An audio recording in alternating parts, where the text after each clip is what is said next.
హైదరాబాద్లోని మెహదీపట్నంలో సింధు మహిళా డిగ్రీ కళాశాల విద్యార్థులు అంగరంగ వైభవంగా బతుకమ్మ వేడుకలు నిర్వహించారు. ఇందులో విద్యార్థులు రంగురంగుల దుస్తులను వేసుకుని బతుకమ్మలను అందంగా ముస్తాబు చేశారు.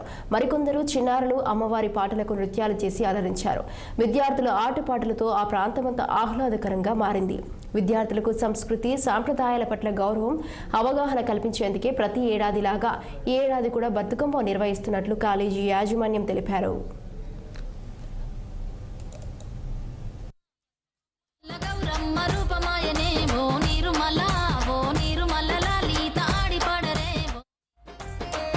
So in our college we have above 500 inter students.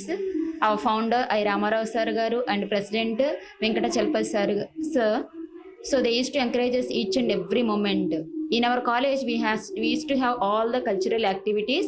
We give priority to the students. We are encouraging them in all the ways, especially education. Not only the education, sports.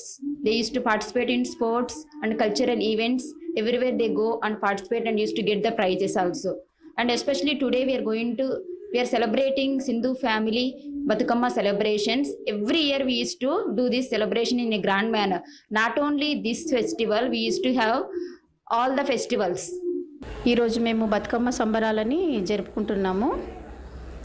ప్రతి సంవత్సరము మా కాలేజ్ 2005 నుండి start అయింది మా college. అప్పటి నుండి బతుకమ్మ సంబరాలని ప్రతి ఒక్క వేడుకని బాగా ఘనంగా జరుపుకుంటున్నాము. 2024 బతుకమ్మ సంబరాలను కూడా ఘనంగా నవదుర్గలతో జరుపుకుంటున్నాము.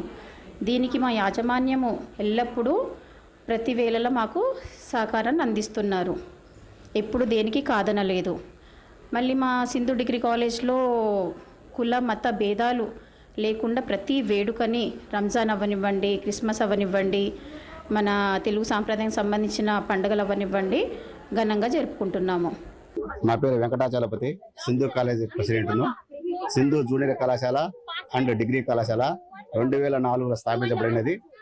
ఈ సింధు కళాశాల 20 సంవత్సరాలు దిగ్విజయంగా జరుపుకోవడం జరుగుతున్నది.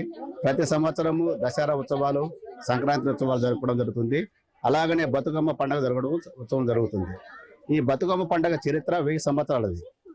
తెలంగాణ ఎప్పుడైతే ఉద్యమంలో ఆ రోజు వేములవాడ సంస్థానం ఉండదో, దేశం ఉండదో, అప్పుడు స్టార్ట్ అయింది ఈ బతుకమ్మ పండుగ. 1000 సంవత్సరాల నుంచి ప్రతి సంవత్సరం ప్రతి కుటుంబంలో బతుకమ్మ పండుగ జరుపుకోవడం జరుగుతుంది.